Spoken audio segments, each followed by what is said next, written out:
Women of Reddit, what's the main difference you see between the guys who get the girls and the guys who don't? I would say, all too often, basic hygiene is a very big difference between the two groups. Self-care is super important, and I for one am not ever going to be romantically interested in a man I may be forced to mother to get him to groom himself. I know a guy who is extremely handsome from most people's perspective, the tall athletic type, but he gets rejected because he just flat out stinks. He smells awful and nobody wants to be around him for too long.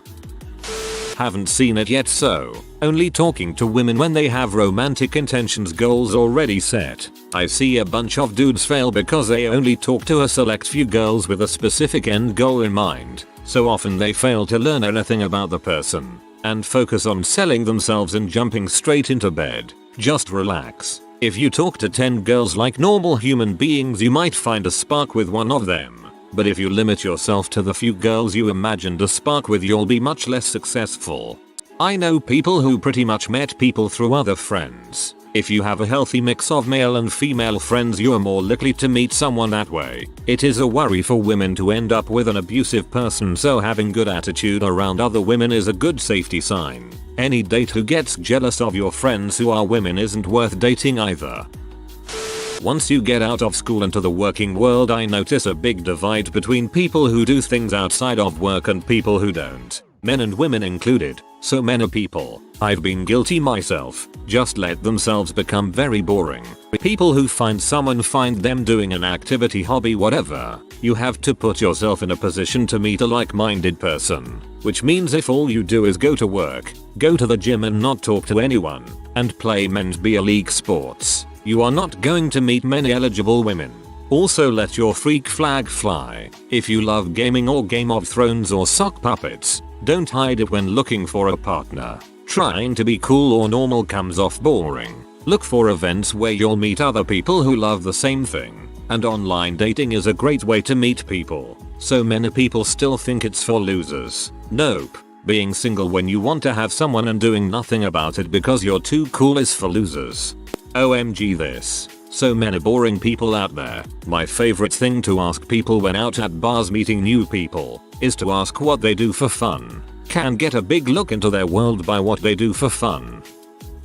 Successful guys are comfortable being their own person and actively willing to listen and interact with girls as individuals as well. No generalizations. Girls are not puzzles to be solved. I feel like the best friendships and relationships I've had are with guys that were simply willing to share their own thoughts and listen to mine in return. Some guys tend to forget the friend part of boyfriend. The guys I know who hang out with women without having romantic expectations and the interaction are better at finding a fitting match to date than those who only speak with women they have crushes on. My only successful relationships have been based on this. My current girlfriend I was good friends with for 4 months until she flat out told me she wants more from me. Been dating for 8 months now. Been the most amazing year of my life. They don't change their personality every time they're interested in someone. I've seen this countless times. A guy tries too hard to get a lady interested in him by changing how he acts, talks, and interests to bait her in. If it doesn't work, they get upset. Just be a decent being and true to your good personality. Be confident in what you enjoy. Maybe you enjoy MTG and vlog about it and she doesn't know what that is and thinks it's stupid. Who cares? Don't act like you think it's stupid because she does. You guys might vibe on something else. Also, men who work hard on bettering themselves, may it be emotionally, mentally, economically, etc. No, you don't have to be rich or work 80+ hours a week. But if you're actually trying in life and are proud of yourself instead of complaining while sitting on the couch all day, you are golden in life and some lady is going to see that and admire you for it. And if she's the right one, she'll support you and work hard right next to you. The guy who gets girls is actually nice, not necessarily nice. Like actually cares about you and does nice things for you, without putting you on a pedestal or worshipping you. In a similar vein, he views you as a human person like himself and not as a mystery or a prize or whatever. PS, he probably doesn't use the phrase getting girls. These observations are for both men and women. I've seen the following in both who are unsuccessful. I use the general you hear. Just not putting yourself in a position to meet anyone. I'm super introverted, so I get it. But if your whole life is sleep, work, gym, TV, sleep, you're not going to get anywhere. Not taking care of yourself. Bad hygiene. Sloppy appearance, etc. Wanting qualities in a partner that you yourself cannot match. Like wanting an ambitious doctor when you're lazy and underemployed. Wanting a sexy, fit person when you are obese. Being desperate. Every date you do get, you pin all your hopes and dreams upon them. You stifle down your personality in an attempt to get in, so you become clingy and or move too fast, scaring them away. Sort of like above, having owneritis. Fixating on maybe a person in your friend group, or an acquaintance, and becoming obsessed with them, leads to fruitless unrequited crushes. I suspect people who do this a lot are scared of intimacy and use their crushes as a way to avoid real relationships, anger or entitlement issues. Basically taking rejection terribly. Rejection sucks, but resist sending that DM calling someone a W or an butthole if they won't go out with you. You're only confirming their decision to reject you as the correct one. Becoming angry at your preferred gender and painting them all with the same brush. After a run of bad luck, it's easy to be like, men are freaking pigs or women are shallow W. But this bitterness is unfair and holding you back. TL. DR. Unnecessaries and unnecessaries. Every time this question gets posted, the item I see women post most is hygiene. This is mind-boggling to me. Am I the only guy that showers pretty much daily? And when I shower I actually use soap and shampoo, and then post-shower comes deodorant. I mean, come on guys. Because it's an easy answer which makes the average guy feel better about himself, since most people do in fact clean themselves. In reality the smelly ones are irrelevant in the romantic world, but people will always upvote answers which set the bar really low. Guys who do have confidence and sincere respect for the women they're talking to. They are consistent and see in long term. Guys who don't are impatient, self-doubting, and looking for the first sign that something won't go their way so they can try for some self-preservation. They change minute by minute and adjust their attitude towards women based on how well they feel they're doing that particular second. For me, it's a natural crazy sense of humor. I've had some great boyfriends who weren't that great looking, and didn't even have a great body, but their sense of humor was superb. I love a guy who makes me laugh. Wash your butts, wear clean clothes, brush your teeth, stop smoking, deodorant, change your cat's litter daily so you don't smell like cat pee, shave off the Amish neckbeard or grow a real beard, have your trench coat dry cleaned, don't be a dong. My social circle was D&D players and comic book nerds. Some girls just want someone they can analyze the entire Summer's Grey clan from Scooter to Strife with. But it's alarming how many dudes smell like butt and are dongs on top of that. Every comic book store had that one dude who smells like cat pee. Don't be that dude. Having a plan for your life. Some prospects. The ability to hold down a job. I don't need my partner to be rich, or even currently employed, but I need someone who will be working to make something of themselves or at least get their share of rent paid. As a guy, I can definitely say I agree. It's got nothing to do with money. It's about discipline, the ability to work hard and commit to your future. Anyone who's ever dated a deadbeat with no ambition or ability to work hard at something will understand. You don't have to be making millions. You can be flipping burgers, and I'll respect the heck out of that if you work hard to support yourself. There is a fantastic article on cracked.com by John Cheese about improving yourself. Basically it boils down to, imagine your dream person. What skills do they have? Now what kind of skills would they be attracted to? What skills above and beyond the standard person do you have? None. Few? Now get your butt in gear and achieve some skills. People like people who do things. Learn a language or how to cook or do a sport, martial art. Take up some kind of craft or instrument. Do something. Being nice. A good listener and respectful are the ticket into my pants. They are base human requirements. Example: my husband. Respectful. Good listener. Kind. Can cook well. Great with our daughter. Does jiu-jitsu. Amazing board game player. solid knowledge of ancient Roman history, handy with building furniture and computers.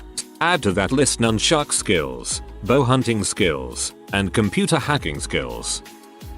Not showering, not putting any effort into their physical appearance, generally neglecting everything they touch, their clothes, their living space, their vehicle, their workspace, their attitude. Guys who are visibly insecure and take every opportunity to speak about the things they're insecure about versus guys who can acknowledge something and let it go. Jesus, I got a 4/4 here. I guess I should get out of bed now.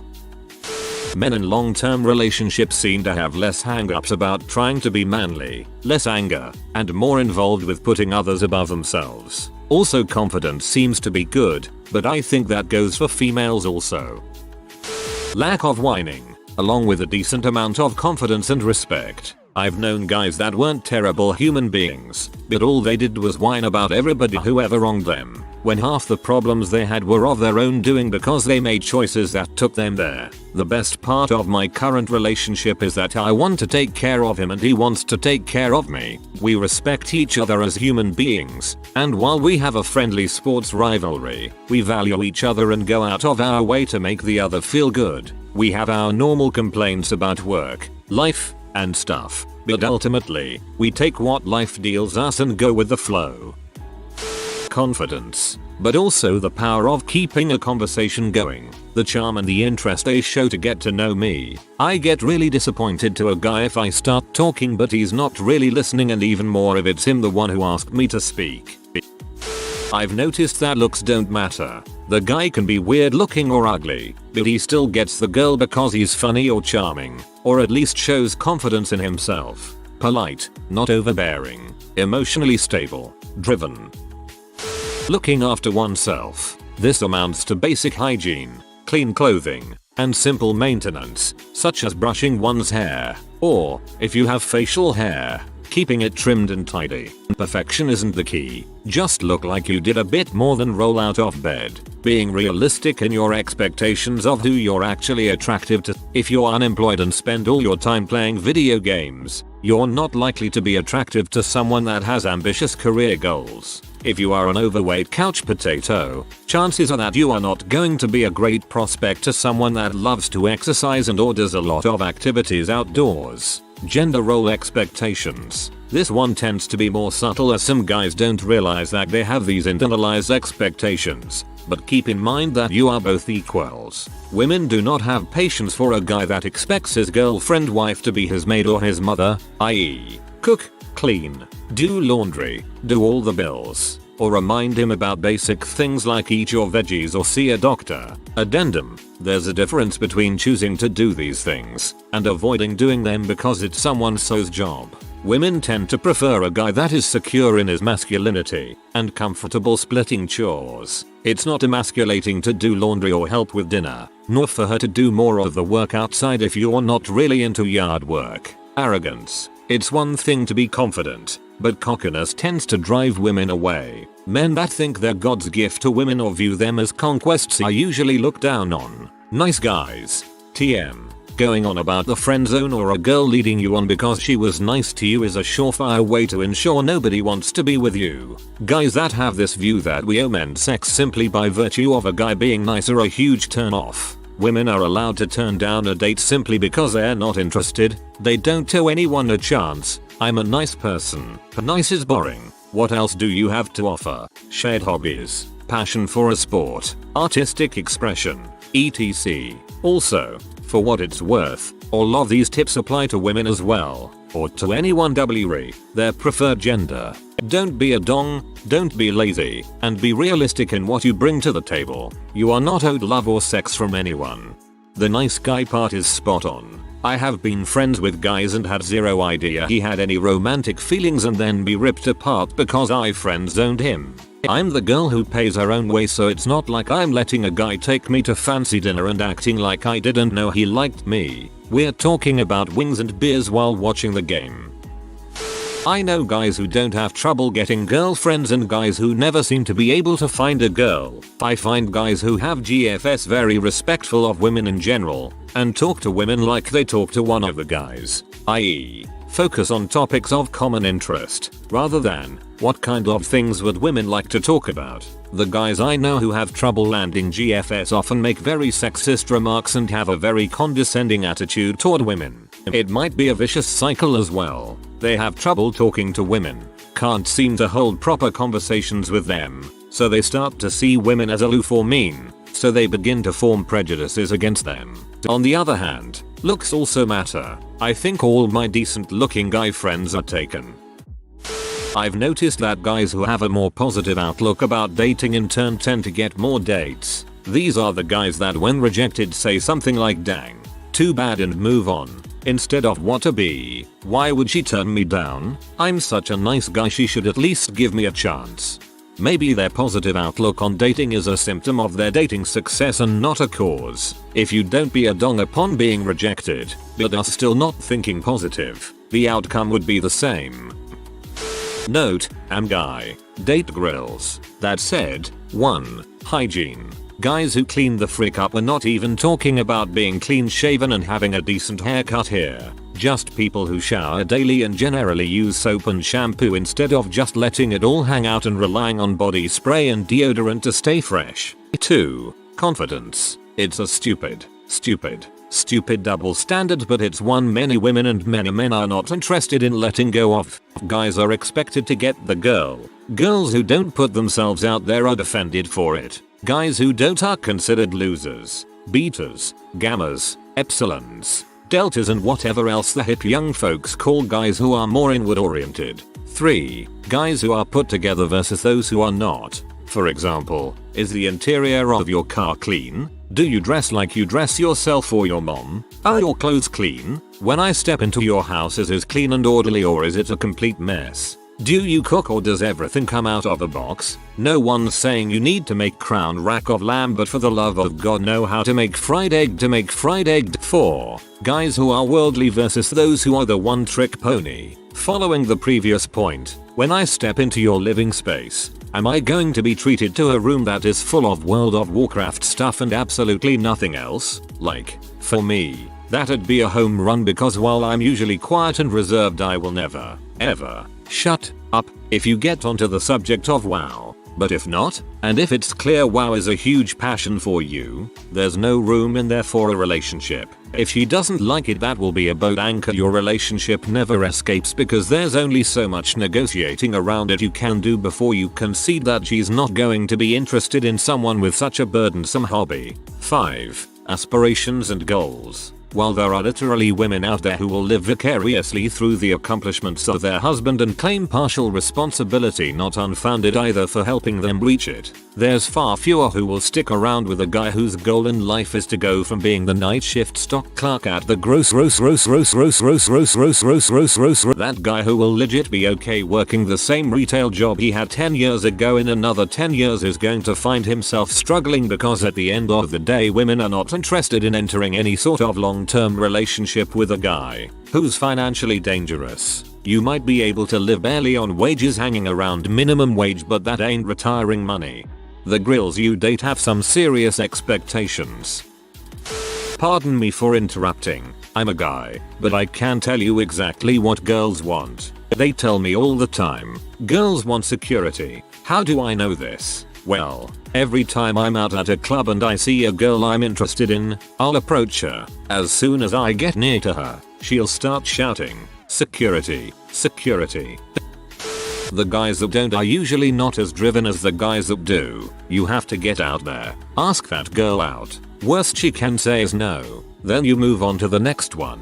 Just take 30 seconds of insane courage. 30 seconds of courage and 3 months to recover your self-esteem enough to try again. In my experience, the successful guys are sincere and don't let ego get in the way. These are the guys who are actually interested in conversation and don't act like they're God's gift to women. Confidence is sexy, yes, but guys who are a little shy are endearing as well. I think it's all about being genuine. A lot of women posting about what they want guys to do to ensure that there is less work for them. Today, still a lot of women think that men are supposed to chase them and work for them. The sad part is that these women also want full equality too, but secretly they want equality where it suits them. About confidence. Yes, have confidence. But if you see that the girl is not interested or she acts weird, leave her alone. She doesn't like you. I'm now married and have been in a relationship for 7 prior to it, and it's so annoying when a guy hits on me and I'm just trying to get away. I'm talking about those guys who are going hard with it. Say hi or whatever, I'll respond and walk away, but don't be the creep who follows me. Lack of confidence and fear of rejection. The guys who don't often are too afraid that the girl will want that other guy. In doing so, they close the door to having a chance even before it was opened. My husband almost did the same thing when we first met. He thought I wouldn't be interested and so he hesitated until I made the first move. Then he made his. We've been together almost a decade now. Dang, if I could find a woman that would make the first move. Being a decent person with emotional stability is a huge one. I'm a painfully awkward Michael Cera, possibly with Asperger's, but I've been in many romantic relationships since high school with girls most people consider cute. I'm not buff or handsome, I'm just a super dorky dude that's genuine and not creepy. Another thing is to always improve yourself. If you want to marry someone that's smart, you need to be educated. If you want to marry someone beautiful, you have to put in effort on how you dress. Sure, you may look like Kim Jong-un, but it's effort that matters. At the end of the day, most women will give you a chance so long as you're not creepy or a 500-pound slob. Men who attract women tend to be 1. Fun. 2. Decently polite. 3. Good hygiene. Men who don't tend to be 1. Rude. 2. Imposing. 3. Questionable hygiene or worse. Ultimately look like a fundamentally good mating prospect. You could objectively be the best looking man in the world, but if your stench precedes you, no one will want to touch you. You could be the wealthy millionaire next door, but if you're explicitly attitude and demeaning, no one is going to want to flirt with you. If you have no personality or willingness to explore new stuff, it is unlikely someone will want to spend time with you. When I say mating, I mean not just the act, but a potential long-term mate at a primal level. It means look reasonably healthy, appear non-threatening and kind. It doesn't mean men need to scream that they are looking for wives. It doesn't mean women are seeking alimony and child support. It means that you are worth a time investment. If the return on investment is positive, that is all that matters. That may be 1 night, 1 month, 1 year or 1 lifetime. I'm the master at bad analogies, so I shall share a relevant one here. We all have a cup that measures how interesting, as in how interested others are into dating oneself. We just have to fill it up to improve our chances. Some things add to it like good hygiene or confidence, and some things subtract like bad hygiene or insecurity. Even if you're not perfect, fill your cup with good trays to make up for your bad ones. The rest of the thread covered what trays are good bad for the most part. You still need to come out positive and have a cup filled with something. What trays that cup contains attracts the type of people who value those trays over others. So don't feel too envious of buttholes who get a girl who values physical attractiveness over basic human politeness, because that probably isn't the type of relationship you're looking for. Also, your cup may be filled to the motherfucking brim, but sometimes that's just not what some women are looking for. Your cup of interesting just ain't interesting to them. Women aren't one entity. It's a group of individuals comprising about half the world's population, so there isn't a be-all end-all tray. Just fill the dang cup with the good crap to make up for the crappy crap. Bit late, but my take is, people who have no self-awareness or self-analysis. They don't understand themselves or their motives, and so have no idea if they're moving in a healthy direction or not in any relationship they're in. Maybe they have unhealthy habits, or they have a crappy, obnoxious friend group, or are a functional alcoholic. IDK. I know a lot of people who keep making the same mistakes in fun new ways for years and never stop to think about why. It's just if they feel something strongly, they go ahead and act on that feeling without necessarily even knowing what the feeling is. They never see patterns and often adopt crappy, blaming attitudes. If they do have success connecting with someone nice, their unrealistic expectations, self-destructive behavior and defensiveness about every single aspect of their life drives that person away. Basically, go get some therapy, explore the whys of your mind and behaviors. Self-image. In one way or another, it almost always comes down to this. If you're overconfident, you'll be transparent. It's also tiring to deal with a partner's constant insecurity. Figure out your good qualities and your bad ones, and understand that you might need to work harder in some areas than others, but cut out the resentment. No one likes bitterness or desperation. I know most women aren't going to admit this, but typically, men with higher incomes get more women. I used to work at a sports bar where professional Giants baseball players would come in, and they would have women swarming them. I know men or women who brag about meeting doctors, lawyers, and how lucky they were. I know Updoot did a study which showed a direct correlation between hookups, dates, marriages, and income level in the online dating world. I feel like anyone, man or woman, who hasn't noticed this hasn't been paying attention enough.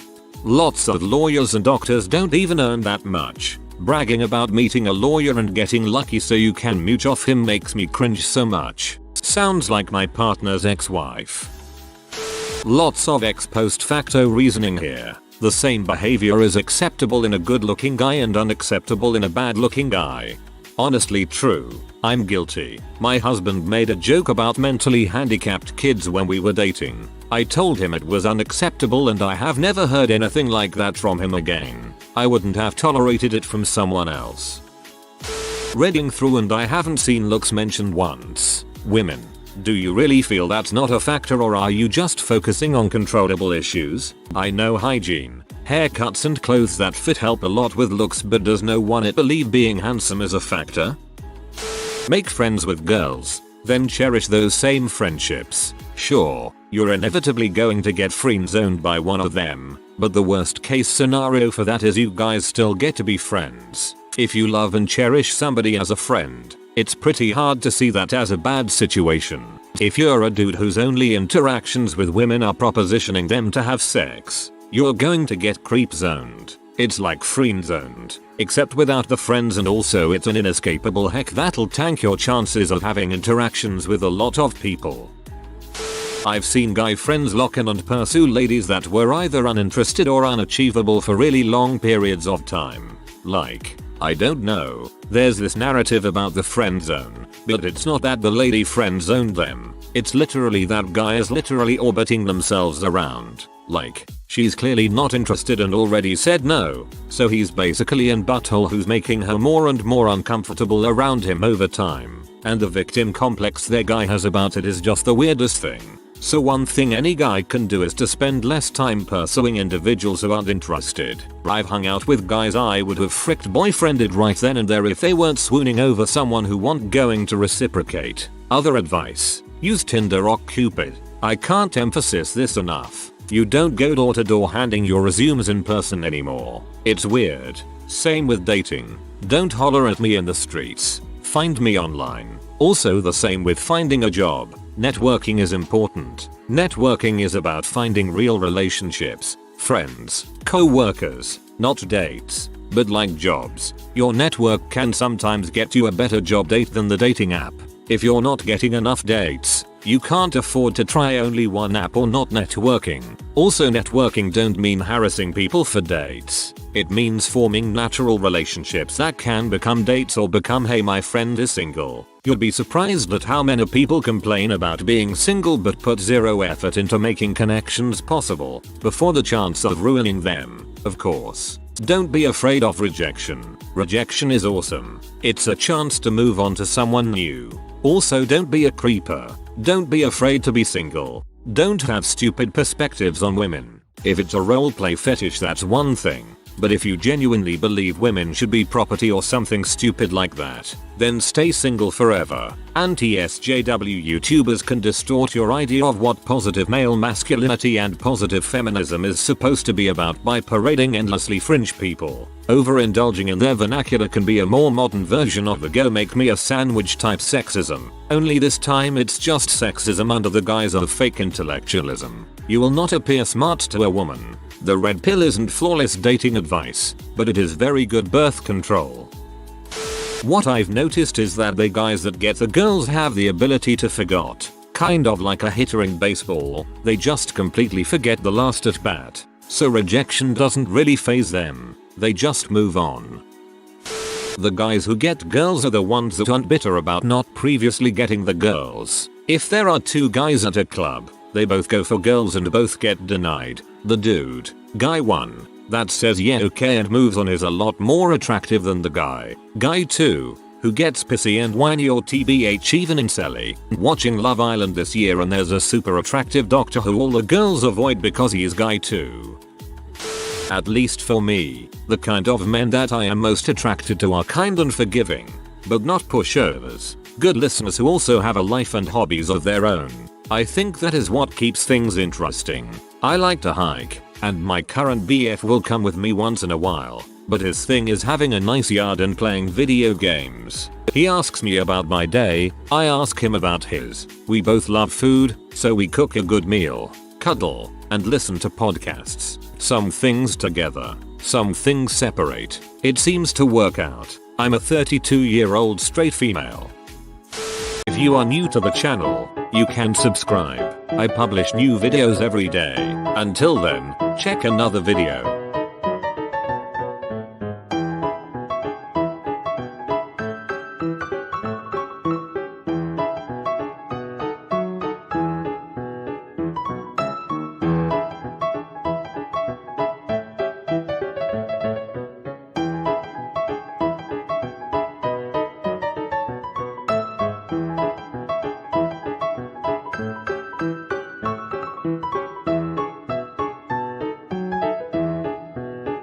Bye for now.